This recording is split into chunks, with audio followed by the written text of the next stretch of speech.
Well, it's a hell of a way to celebrate one's birthday. Thank you all so very much for...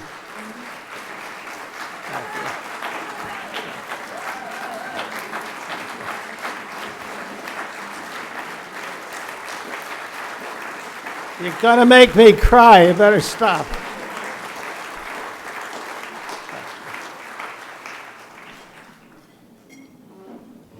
Well, as I said, it's a heck of a way to celebrate one's birthday, and thank you all for doing that. And Harry, those were beautiful, heartfelt words, I know. And if I'm really responsible for 10% of what you've said, thank you very much. Thank you. I want to thank so many people. I'll do it as quickly as I can, but our development ladies told me that I could talk about anything I wanted and take whatever number of hours it took to do it. So it's a 3-beer story, really, but I only have about a half a beer's time worth to tell it in, but I'll be as efficient as I can. First, thank you, Harry.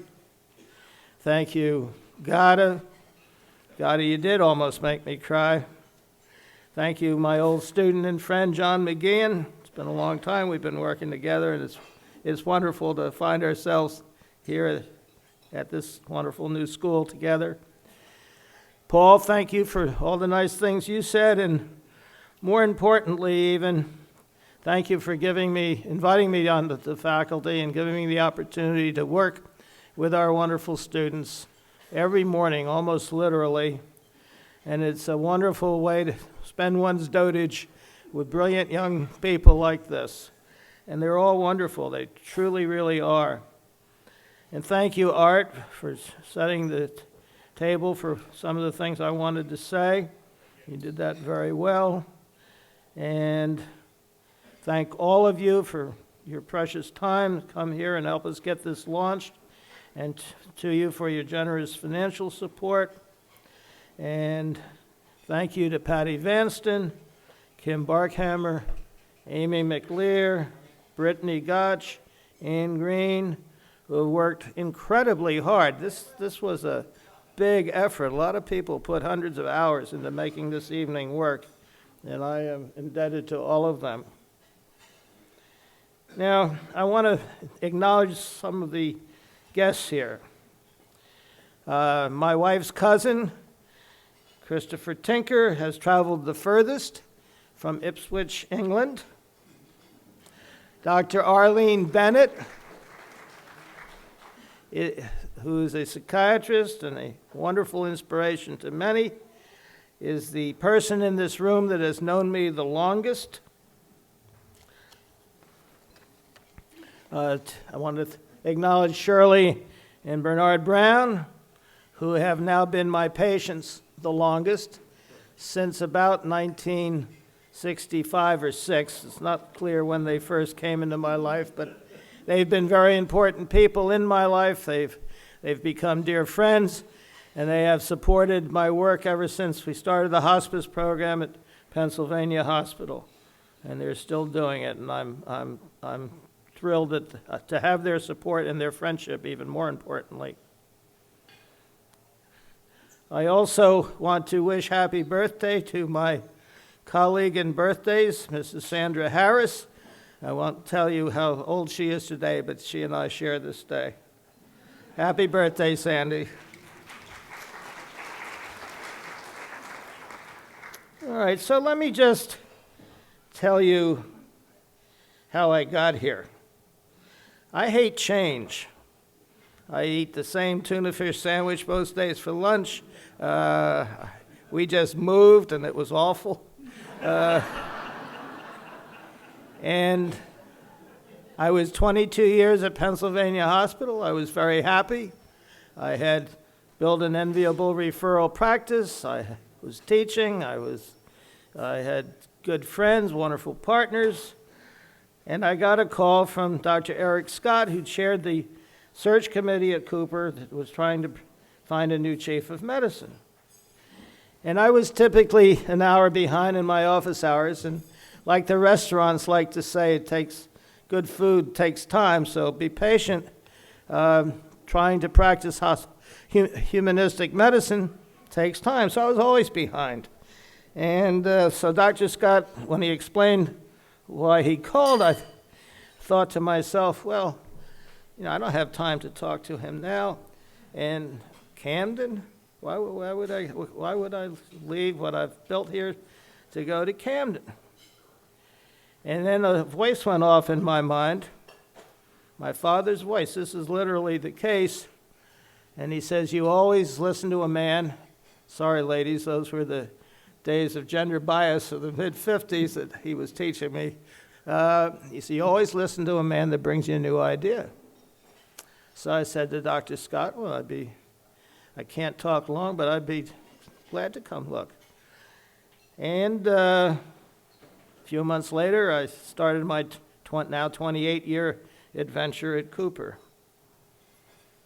Now, there's a few other people. Before I go farther, I want to acknowledge and thank.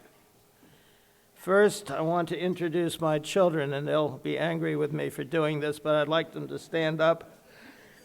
Carol, my oldest, is an obstetrician, Penn Med grad, married to Sean, who's a psychiatrist, and she didn't want to be a doctor when she started out, but she called me a few days into her job with a computer company and said, I think I'd like to go to medical school. I said, well, what changed your mind? She said, I finally decided I was doing it for me and not for you. And that was sobering, but I was delighted, and so she did.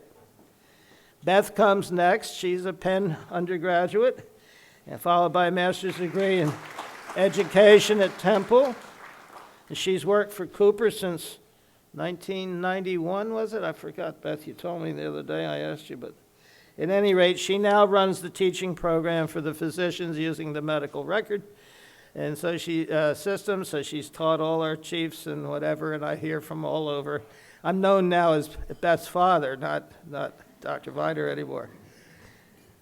Jim, and I'm going in chronological order, Jim, our only son, is a builder and is president of HSC that builds scientific buildings, hospital buildings, and they partnered with Turner to build our new pavilion in 2007-ish. And his wife, Kendra, is a research scientist and epidemiologist and working on the hepatitis C project at the Philadelphia Health Department. And they are the parents of Will and Grace, two of our wonderful grandchildren. And Jenny is a Cornell graduate, followed by postgraduate work in education at Michigan State. She's married to Don Marks, who's a computer guru. Jenny teaches high school English and middle school humanities in the Montgomery County, Maryland area. They have two more of our grandchildren. And Julie graduated from Duke and then went to the Peace Corps in Guinea, West Africa, where she met Jeff. So she meets her husband 9,000 miles away, even though he's from Norristown, Pennsylvania. And she's become a nurse practitioner now, just finished her graduate degree, a master's degree at Penn. And she and Jeff have Emma and Christopher, two more of our grandchildren. And last but by no means least, there's Kate. Kate went to Penn, following which she worked in the Philadelphia school system for a couple of years. She says, I want to do good too, but I'm not going to Africa to do it. I'm going to do it right here in Philadelphia. And she did, and that convinced her she wanted to go into psychology, and she's has her doctorate in neuropsychology now and is heading the neuropsych program at Drexel's new Neuroscience Center. And she has our baby Thomas, and a new one's coming. Maggie is due in late December. So I thank all of my children for their perseverance. They are, in my mind, my greatest achievement. I really mean that, and I'm blessed to have each and all of them. Thank you. Now, for some men, there's another woman. In my life, there's two other women. My wonderful secretary, assistant, most of you know her, wonderful, loyal, devoted, hardworking. When she goes away, I'm at the end of my wits. I just had a 10-day dose of that, and thank God she's back. We have pledged to each other that neither of us is going to quit till the other one does, and I hope she and Scott are ready for a few more years, because I'm not quitting. And then there's Molly Lahart. And Molly, who's helped Judith and myself run our home and helped with our children over the last 25 years. And she's a very important person to me personally and to the Viner family.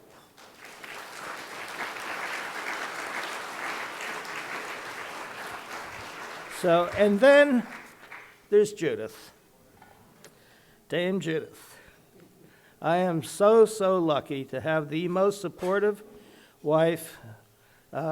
She has, when I told her we were going to Camden, well, first we were going to go to Geisinger, and then we were going to go to Hartford, and then we were going to go to Rhode Island, and she says, I'll go wherever you go, wherever you want.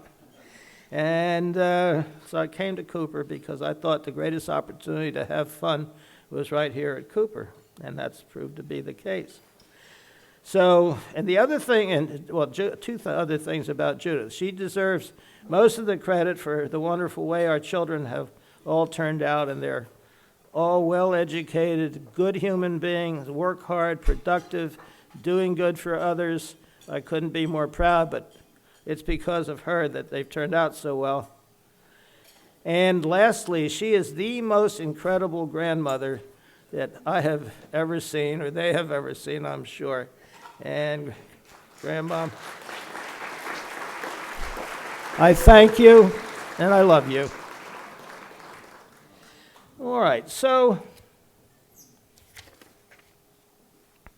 I come to Cooper, and there's lots of work to do. And it wasn't always fun, but it was always challenging, and it was always gratifying. And so I owe this institution a great deal in that sense. The medical school, well, Cooper, let me just say a few more words about Cooper in those days. Cooper was a modest community hospital, the leadership of which had very grandiose ideas. And guess what? They've all come to pass. And it was because I thought they could come to pass that I came here. And I'd like to think that I've helped make it all happen, but lots of people deserve credit for that, and I will mention some of them along the way here. At that time, we were teaching already. We had a role as the clinical campus for the Robert Wood Johnson Medical School in New Brunswick, and some of their students came to us for their third and fourth year education. But we always felt as a faculty that we deserved to have our own school. And we were impatient and frustrated by a lot of the restrictions that the parent campus placed on us. The start of the salaried faculty, which was the real thing that needed to happen here to evolve to a true university hospital and a medical school, had already been started when I got here. There were 17 faculty members. I was the 17th, actually, full-time salaried faculty member in the Department of Medicine. And most of the staff, though, was practicing private physicians. Now, there's nothing wrong with a practicing private physician. I did that for 22 years. When I came here, I thought, well, that's it's the Jefferson model. They have faculty and they have private practice doctors, and they get along well and they work together, and that's what I hope to create. But I quickly learned my lesson that wasn't going to be that easy.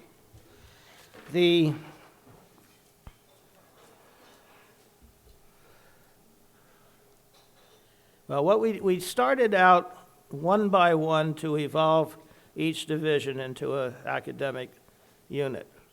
We started with the worst one, which happened to be at that time pulmonary. We then went to oncology, and next to GI, and general medicine along the way. And by, we've done this with the 13 divisions. We were also able to create the network of offices throughout South Jersey, but that wasn't easy. A doctor's son called me up, said, my father is sick, he's dying, we'd like to sell his practice in Haddonfield, would you be willing to buy it?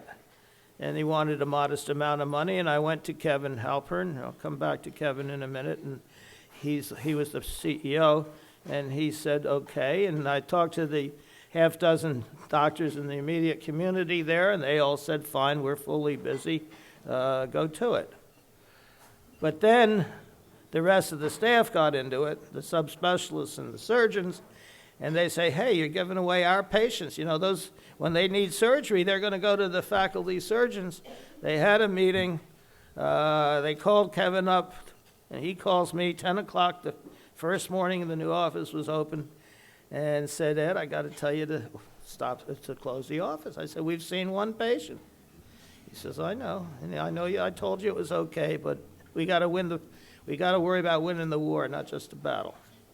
So we closed that office. But through negotiation and evolution over the next few years, we got this off the ground, and most of these doctors that were fighting us asked to join us later, and we did okay. And we're one of the few hospital systems that bought practices and were able to make it work.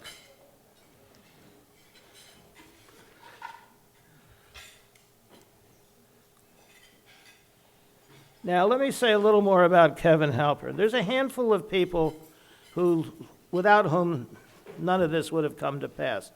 And Kevin was one of those. Kevin came here as a 33-year-old young man from the Bronx, brash, big dreamer, a lot of good ideas. Thought he had the audacity to think that he could build a real university hospital here and even have a medical school here. And there must have been nights, Thursday nights, when he was very worried all the checks would bounce the next morning when the staff's hospital personnel went to cash their checks. But we got through it, and we were doing well. And he deserves a lot of credit, because he was a real dreamer. Then George Norcross got into the picture in the late 90s when we were faced with potential bankruptcy. George was on the board then at that time, and he, of course, is who has made most of what has happened in Camden and South Jersey in general, and he's certainly, very importantly, responsible for the medical school. Governor Corzine had his awful accident. His life was saved here, literally, and he was willing to sign an executive order creating the medical school. John Sheridan, who tragically was murdered more than a year ago, belongs on this list because he structured the arrangement through which the governor was able to create the medical school, and subsequently worked out the deal between us and Rowan Medical University, rather. Understand that a hospital which starts a medical school needs to partner, almost always needs to partner with a university, a degree-conferring university, to have a school. So that relationship was created, and it's been very successful. Peter Driscoll, who I think is here tonight, I haven't seen him, but he was very important as a board chair through much of that period and helped propel us forward, and I want to thank him and acknowledge him. And I'm personally indebted to Dr. Al Tama, who was head of the faculty organization. All the chiefs reported to him. No better boss in the whole world than Al. Every time I kept coming to him for more resources and more, and there were meager resources in those days, he would say, "Damn it, Viner, don't you know the meaning of the word no?" And I would say, "No, I don't, and the day I do, then I'm not doing you any good anymore." And then he would give me what I asked for, almost always.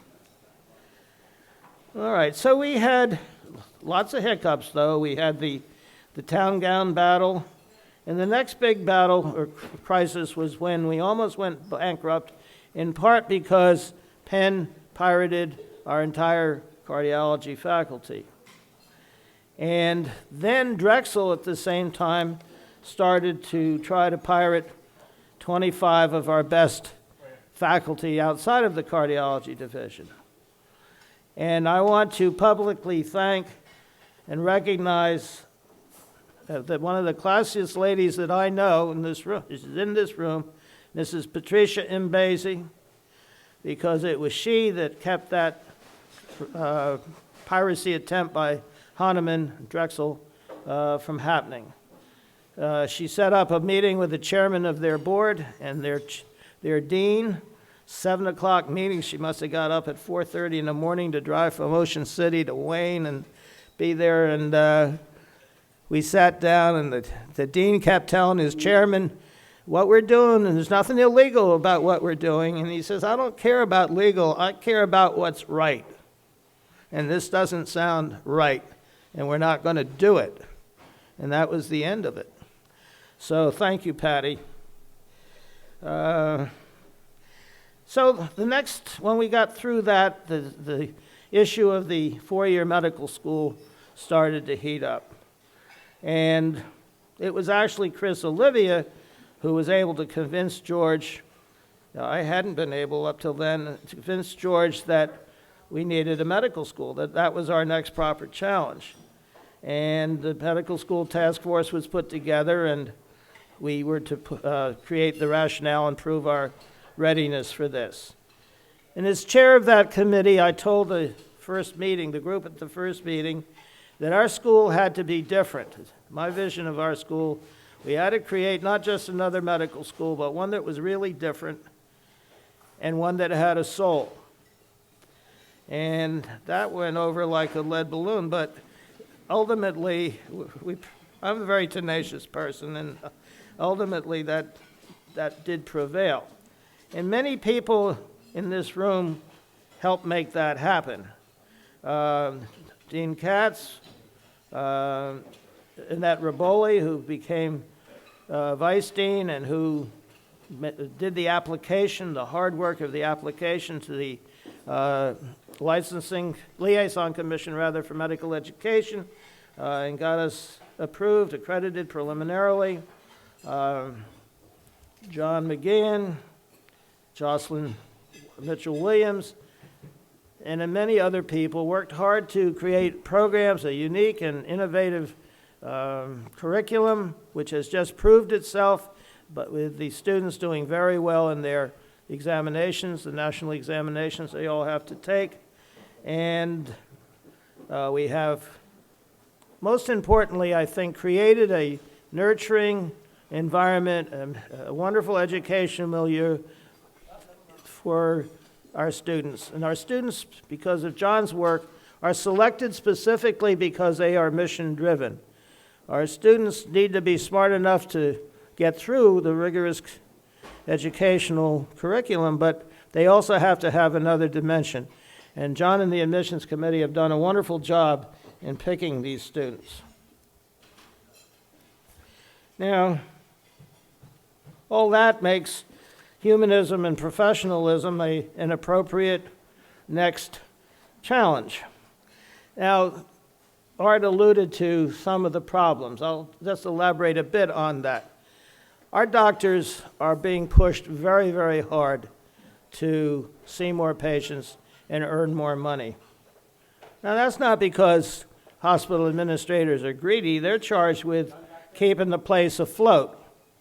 So we have to keep the place afloat. But at the same time, We've got to give young physicians the chance, the time, the atmosphere in which to practice humanistically. We've heard that they come to medical school with very high empathy scores, and what happens in the third year, they start to lose it. The devil's in the third year is a well-recognized precept now. And why is that? And it's the hidden curriculum. The hidden curriculum consists of all the things that students learn we wish they didn't. They're exposed to tired house officers, frustrated young faculty members. They pick up bad vibes, and it spoils them. And how do you prevent that from happening is really a great challenge.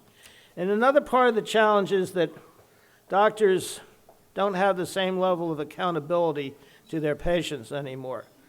Doctors move around, patients move around, insurance companies dictate, this doctor's not in our panel, you can't go to your doctor anymore. And so doctors and patients have short relationships, not the wonderful long ones that I've been privileged to have. So there's less accountability. So there are a lot of obstacles. And then you also have students who feel they're humanistic, who feel empathic, who don't understand that some of this is learned. You have to learn how to communicate. I'm 80 years old, I'm still learning how to do this better. And not all the students understand that. So there's a little bit of resistance on some of their parts. And then what you find as usual in life, the people, if you have a course, the people that need it don't come, and the people that don't need it do come. And so how do you get to the people that think they don't need it? So there's lots of issues. Now, but we got to figure out how to do this. Now, most of what I've learned, well, the first thing I learned about practicing humanistically came from my parents.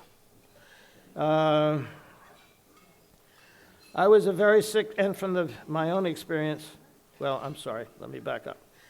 My mother was a little Italian lady, little plump Italian lady. My kids all knew her as Grandmom Viner.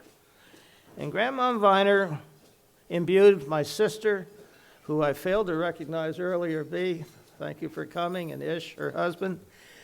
She imbued B and myself with humanism.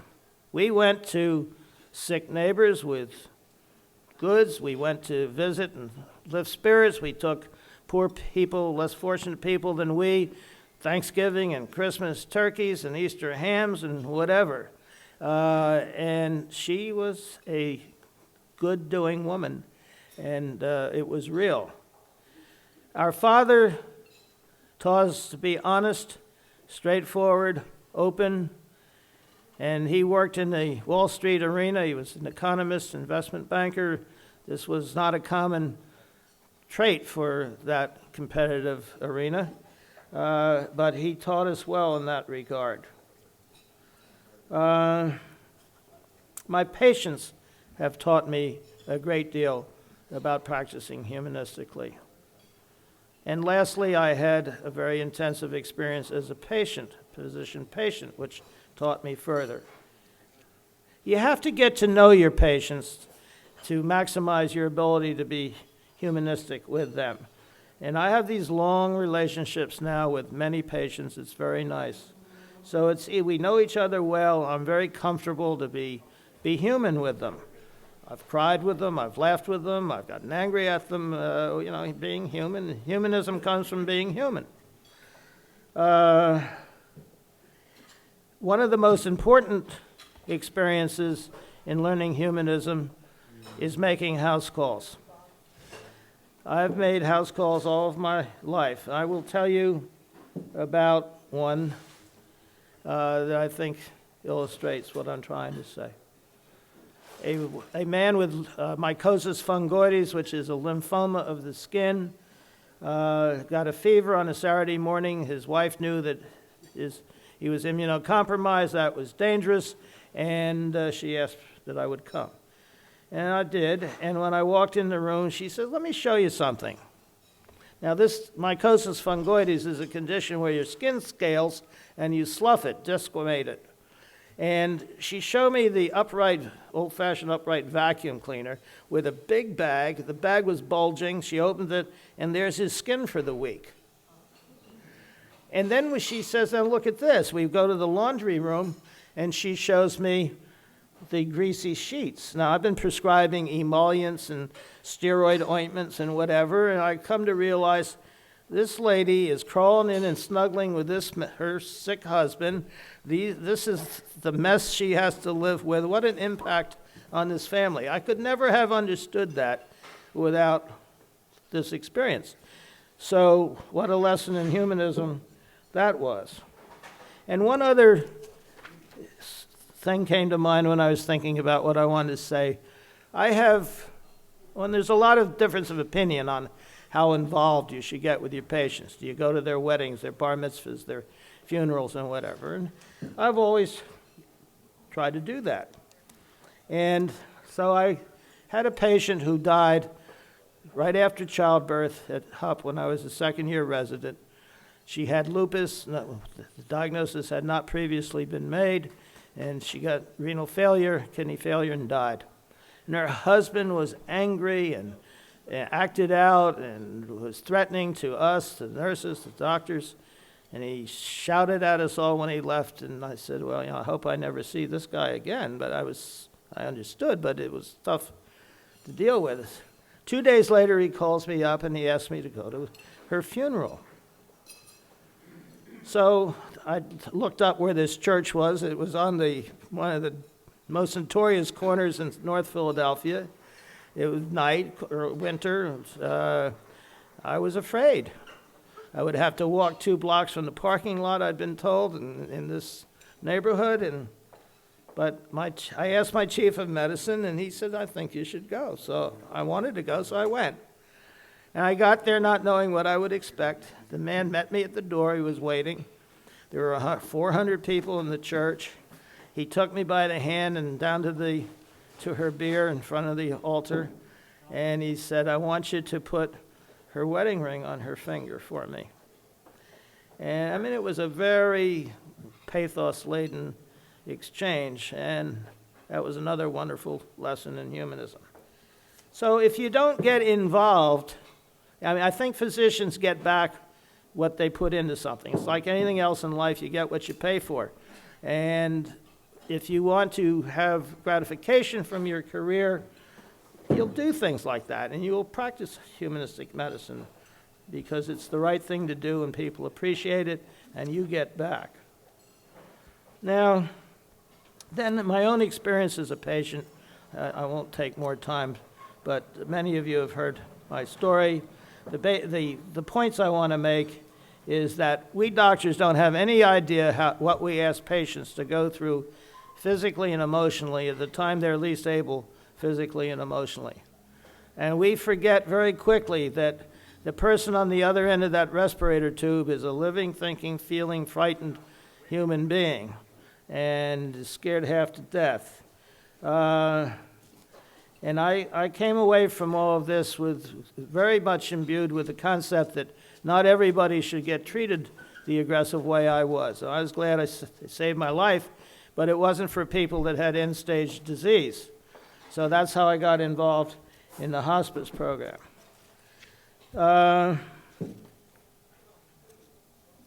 So the center, I think, will do several things. Our goal is that it will do several things. One, coordinate all our efforts in teaching in this humanism, bioethics, professionalism arena. We have many good people here. We need to get them organized.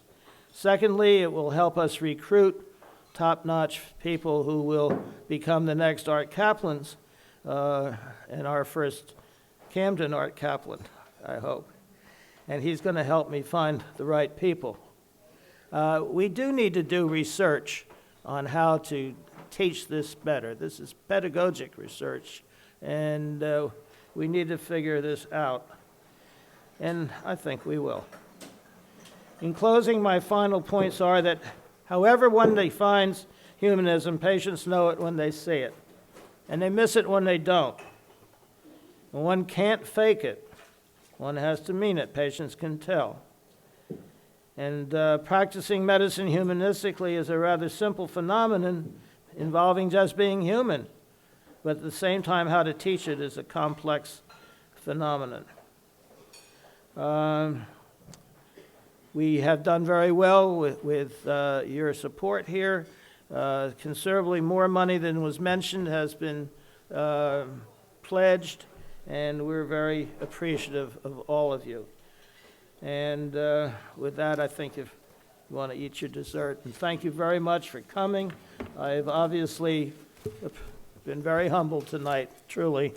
And thank you all for helping me celebrate my birthday. Makes it much less painful.